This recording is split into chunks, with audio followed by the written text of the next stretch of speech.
ભરૂચમાં તંત્રનું mega demolition હાથ ધરાયું હતું, જેમાં ગેરકાયદેસર દબાણો દૂર કરાયા હતા. શ્રવણ ચોકડીથી શક્તિનાથ સુધીના માર્ગ ઉપર તંત્ર દ્વારા કાર્યવાહી હાથ ધરાઈ હતી. ભરૂચ જિલ્લા વહીવટી તંત્ર અને વિવિધ સરકારી વિભાગોના અધિકારીઓ સાથે શહેરના શ્રવણ ચોકડીથી શક્તિનાથ તરફના માર્ગના દબાણ હટાવવાની કામગીરી હાથ ધરાઈ હતી, જેના કારણે દબાણકારોમાં ફફડાટ ફેલાઈ ગયો છે.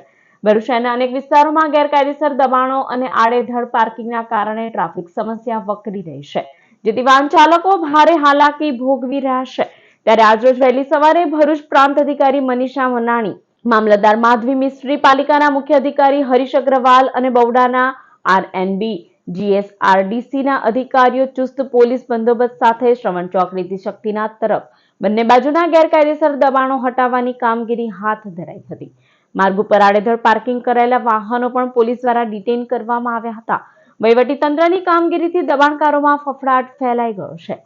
આગામી સમયમાં શહેરના અન્ય વિસ્તારોમાં પણ ડિમોલેશનની પ્રક્રિયા શરૂ કરવામાં આવશે. અત્રે ઉલ્લેખનીય છે કે તંત્ર દ્વારા હાથ ધરાયેલા અનધિકૃત દબાણ હટાવવાની કામગીરી એ પ્રશંસનીય બાબત છે, પણ સાથે સાથે ભરૂચના ખખડધજ થયેલા રોડ રસ્તાઓનું પણ ત્વરિત સમારકામ કરાવે અને તેના કારણે થતા ટ્રાફિક જામમાંથી પ્રજાને મુક્તિ અપાવે તેવું પણ પ્રજા ઈચ્છી રહી છે.